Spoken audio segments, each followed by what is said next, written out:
আমার সকল বন্ধুদের অনেক শুভকামনাতে আর প্রভু জগন্নাথ দেবের আশীর্বাদে ওনার কৃপায় ওনার টানে চলে এলাম শ্রীধাম পুরীতে।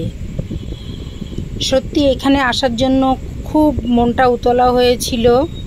তারপরে যাই হোক, এখানে বাবার কৃপা ছাড়া তো কিছু সম্ভব হয় না, তো প্রভুর কৃপাতে চলে এলাম পুরীধামে।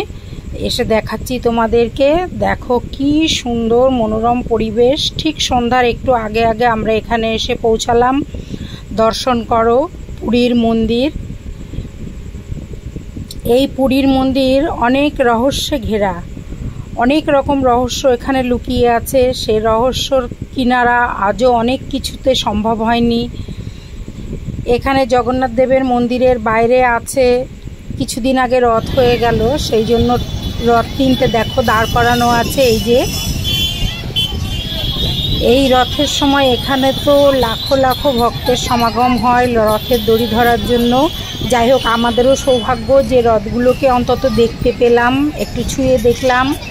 এই মন্দিরের চূড়াটা দেখো, আমি জুম করে দেখাচ্ছি। এই সময়টাতে আমাদের মন্দিরের আসার যেটা বিশেষ কারণ ছিল, প্রতিদিন এই সময় এই যে মন্দিরের ধ্বজাটা এটা পরিবর্তন করা হয়। এই ধ্বজা পরিবর্তন আর প্রদীপ প্রজ্বলন দেখার জন্যই আমরা এই সময়টায় এসে এখানে বসেছি এবং যতটা সম্ভব ক্যামেরা জুম করে তোমাদেরকে দেখানোর জন্য চেষ্টা করছি। আমরা নিজেরাও দেখছি প্রচুর ভক্তের ঢল। এই সময়টাতে ভক্ত সংখ্যা অনেক বেশি থাকে, কারণ জগন্নাথ দেব দর্শনের সঙ্গে এই ধ্বজ নামানো, প্রদীপ প্রজ্বলন এটা দেখার একটা মানুষের অনেক আগ্রহ। এটা প্রতিদিনই হয়ে থাকে, যার জন্য এটা দেখার একটা আলাদা ভিড় হয় এই সময়টায়। তো আমরাও সেগুলো দর্শন